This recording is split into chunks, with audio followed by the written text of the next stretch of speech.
কেন দেবাদিদেব মহাদেব একটি পশুর ছাল নিজের শরীরে ধারণ করে রয়েছেন? দেবাদিদেব মহাদেবকে পশুপতি মহাদেব বলা হয়, তাহলে তিনি একটি পশুর ছাল নিজের শরীরে কেন ধারণ করে রেখেছেন? এই কথা যদি আপনি না জেনে থাকেন, এই সম্বন্ধে যদি আপনি জানতে চান, তাহলে ভিডিওটি আপনার জন্য। ভিডিওটি শেষ অবধি অবশ্যই দেখুন, সমস্ত কথা আপনি এই ভিডিওর মাধ্যমেই জানতে পারবেন।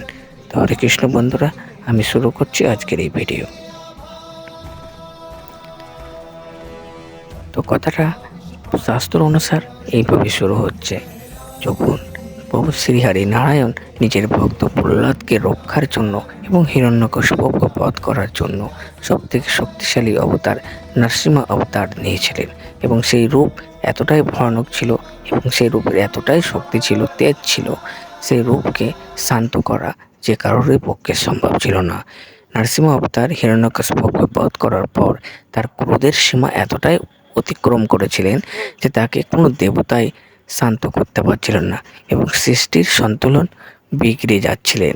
সৃষ্টি অন্যদিকে একটি আবহাওয়াতে প্রকাশিত হচ্ছিলেন। তাই দেবাদিদেব মহাদেব নরসিংহ অবতারকে শান্ত করার জন্য সর্প অবতার নিয়েছিলেন।